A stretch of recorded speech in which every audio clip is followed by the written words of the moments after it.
जय हिंद दोस्तों, स्वागत है आपका आपके अपने यूट्यूब चैनल एचपी क्लासेस में। दोस्तों, हम 3 दिसंबर 2021 की 10 इंपॉर्टेंट न्यूज़ देखेंगे और उन इंपॉर्टेंट न्यूज़ पर हम 10 क्विज भी लगाएंगे, जिससे कि हमें पता चल सके कि हमने जो न्यूज़ पढ़ी है वो हमें याद है या नहीं। उसके बाद जो भी इंपॉर्टेंट फैक्ट होंगे वो भी हम जानेंगे। तो देखिए दोस्तों, फर्स्ट न्यूज़ है कि 12 साल के बाद कश्मीर में आयोजित हुआ पुष्कर महोत्सव। नेक्स्ट न्यूज है, सीमा सुरक्षा बल ने मनाया अपना 57वां स्थापना दिवस। नेक्स्ट है, 1 दिसंबर को मनाया गया विश्व एड्स दिवस। ओके, नेक्स्ट क्या है दोस्तों, लियोनेल मेसी ने जीता 7वीं बार बैलन डी और अवार्ड। ओके, नेक्स्ट है, EIU ने जारी किया world wide cost of living index 2021। Next news है, नागालैंड में शुरू हुआ 10 दिवसीय हॉर्नबिल महोत्सव। नेक्स्ट है, प्रसिद्ध तेलुगु फिल्म गीतकार और पद्मश्री से सम्मानित श्री वेनला सीताराम शास्त्री का हुआ निधन। नेक्स्ट है, वेंकैया नायडू ने डेमोक्रेसी पॉलिटिक्स और गवर्नेंस पुस्तक का किया विमोचन।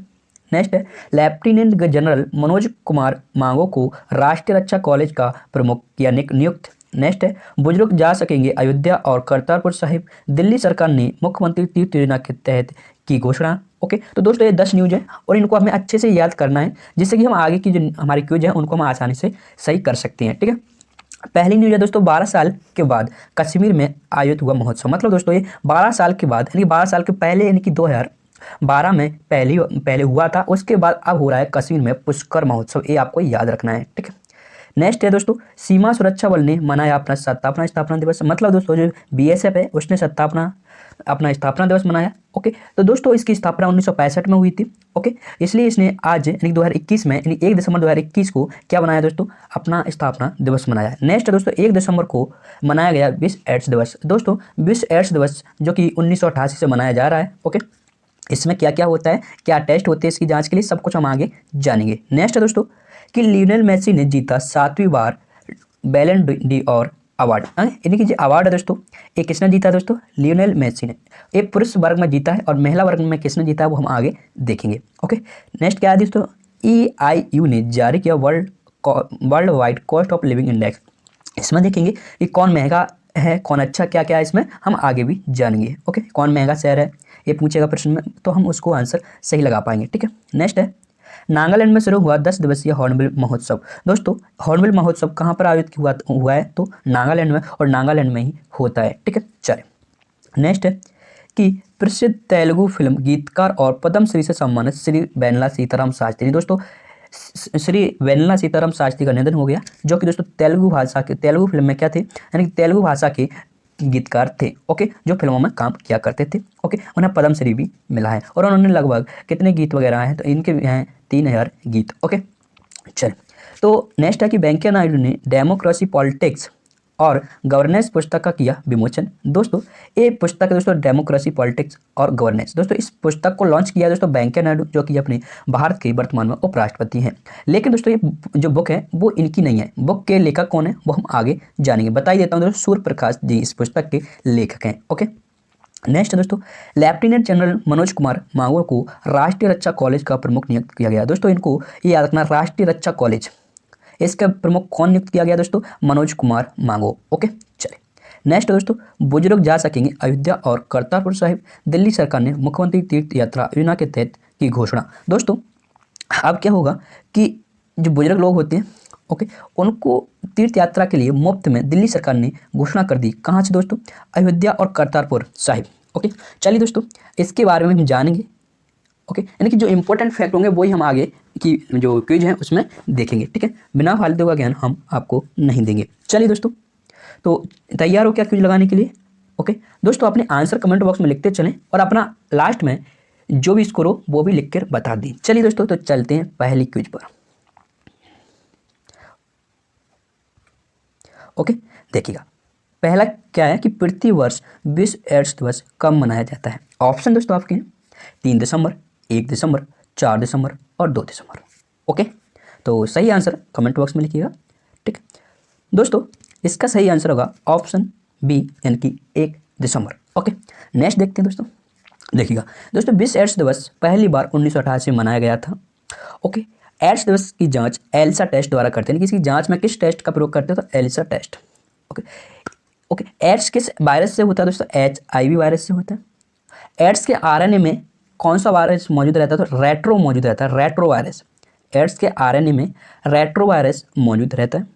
ओके। और एड्स किसको प्रभावित करता है, तो आपको लिम्फोसाइट्स को प्रभावित करता है, उसको नष्ट कर देता है लिम्फोसाइट्स। दोस्तों लिम्फोसाइट्स क्या है, WBC का एक प्रकार है जो कि हमारे शरीर की प्रतिरक्षी जो तंत्र है दोस्तों उसको बढ़ाता है, तो इसको नष्ट कर देगा तो हमारी जो इम्यूनिटी है जिसे प्रतिरक्षी तंत्र बोलते हैं उसको क्या कर देता है, कम कर देता है। जैसे कि जब भी हमें कोई बीमारी वगैरह होती है तो हम उससे सहन कम कर सकते हैं। जैसे कि मान के चलो कोरोना हो जाए तो वो जैसे एड्स वगैरह है तो वो ज़्यादा उसको झेल नहीं पाएगा, जल्दी उसकी मृत्यु भी हो सकती है। ठीक है, यहाँ पे आपको एड्स का फुल फॉर्म भी दिया है, HIV का फुल फॉर्म दिया है, एल्सा का फुल फॉर्म भी दिया है। एड्स का फुल फॉर्म दोस्तों एक्वायर्ड इम्यूनो डिफिशियंसी सिंड्रोम, फिर सुनिएगा, acquired immuno deficiency syndrome. Okay. HIV का फुल फॉर्म है human immune deficiency virus. Okay. Elsa का दोस्तों एंजाइम लिंक्ड इम्यून सॉर्वेंट ऐसे।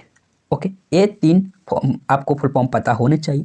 और 2021 की जो थीम है दोस्तों विश्व एड्स दिवस की वो है and inequality and AIDS. Okay, एक प्रश्न आपके लिए है कि एड्स किसके द्वारा प्रसारित नहीं किया जा सकता।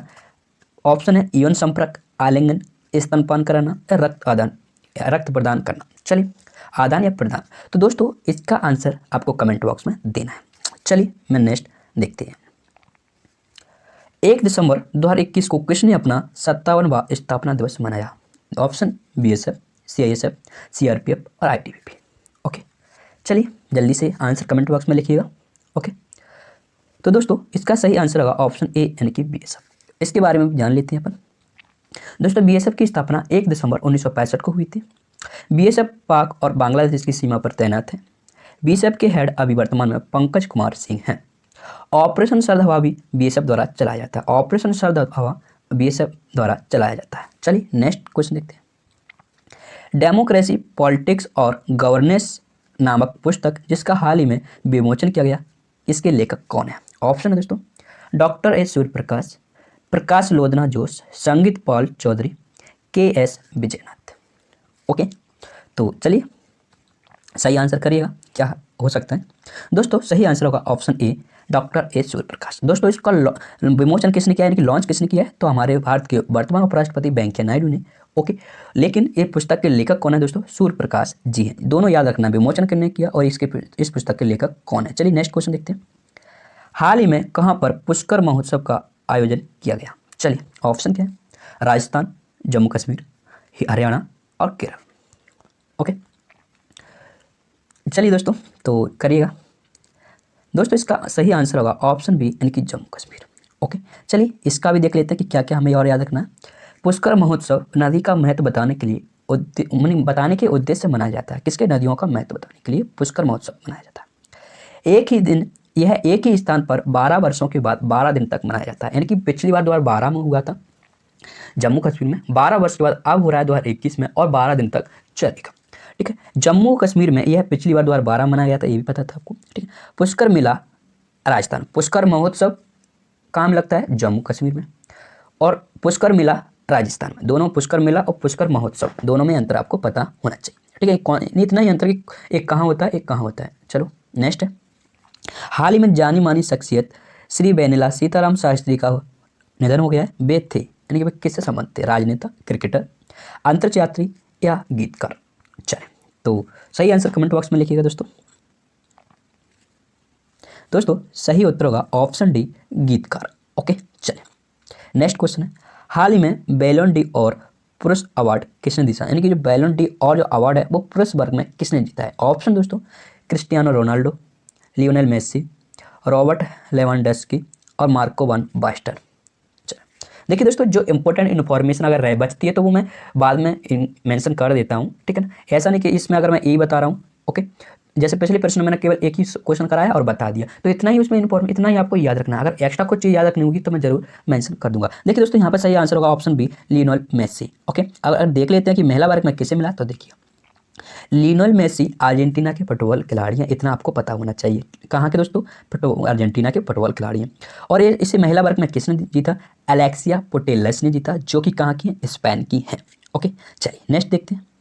हाल ही में जारी world wide cost of living index 2021 के अनुसार दुनिया के सबसे महंगा शहर कौन सा है। किसके अनुसार दोस्तों, world wide cost of living index के द्वारा सबसे महंगा शहर कौन सा है। सिंगापुर, पेरिस, तेल अवीव इजराइल में पड़ता है और ज्यूरिख।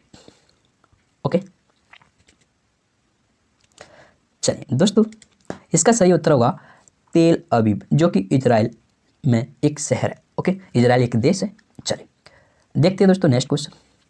1 से 10 दिसंबर 2021 तक किस राज्य में हॉर्नबिल महोत्सव का आयोजन किया जा रहा है? ऑप्शन है नागालैंड, केरल और मणिपुर और मिजोरम। दोस्तों सही आंसर कमेंट बॉक्स में लिख दीजिएगा, ठीक है, जिससे कि हमें कंफर्म हो जाए कि हाँ अगर प्रश्न हमारे एग्जाम में आया तो कर देंगे। सही आंसर होगा दोस्तों ऑप्शन ए नागालैंड।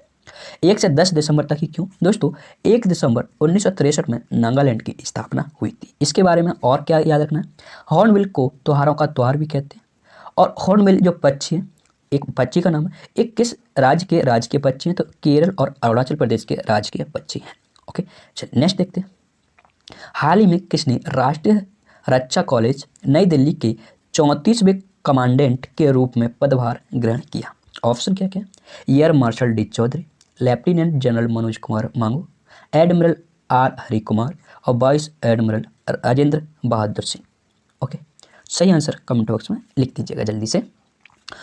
ओके तो दोस्तों सही आंसर होगा ऑप्शन बी, यानी कि लेफ्टिनेंट जनरल मनोज कुमार मांगू। ओके चलिए नेक्स्ट देखते हैं। हाल ही में किस राज्य का या केंद्र शासित प्रदेश ने मुख्यमंत्री तीर्थ यात्रा योजना के तहत पाकिस्तान में करतारपुर साहिब और तमिलनाडु में बैलकनी चर्च को जोड़ने की घोषणा की? ओके ऑप्शन क्या क्या?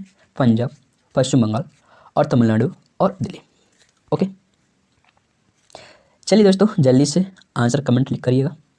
ओके सही उत्तर होगा दोस्तों ऑप्शन डी दिल्ली। दोस्तों इसमें याद रखना पाकिस्तान का करतारपुर है, ओके, और तमिलनाडु का बैलंकनी चर्च को जोड़ने की घोषणा हाल ही में दिल्ली ने कर दी है। ओके चलिए दोस्तों देखते हैं नेक्स्ट क्वेश्चन। दोस्तों एक कल का सवाल है जो कि क्या था, रक्षा मंत्रालय भारत सरकार द्वारा अगस्त 2020 में प्रारंभ किया गया सार्थक निम्नलिखित में से किससे संबंधित है? तो दोस्तों सार्थक क्या था? रॉकेट प्रक्षेपक था, या तटीय गश्ती जहाज था, या हल्के लड़ाकू विमान था, या स्मार्ट बम था? तो इसका आंसर आपको करना था, आपने बताया, अच्छी बात है दोस्तों। इसका सही आंसर होगा ऑप्शन बी, यानी कि अपतटीय गश्ती जहाज। ओके चलिए तो आज का सवाल क्या है दोस्तों? आज का है, हाल ही में मरियम वेबस्टर डिक्शनरी ने किस शब्द को 2021 वर्ड ऑफ द ईयर चुना? ऑप्शन है वैक्सीन, वैक्स, एनएफटी और कोरोना। तो दोस्तों इसका आंसर आपको कमेंट बॉक्स में देना है। ओके दोस्तों वीडियो अगर आपको अच्छी लगी हो तो वीडियो को एक लाइक कर दें, और अगर आप चैनल पर नए हो तो चैनल को सब्सक्राइब कर लें। ओके और अपने दोस्तों के साथ इस वीडियो को शेयर कर दें, जिससे कि इस वीडियो का लाभ उन्हें भी मिल सके।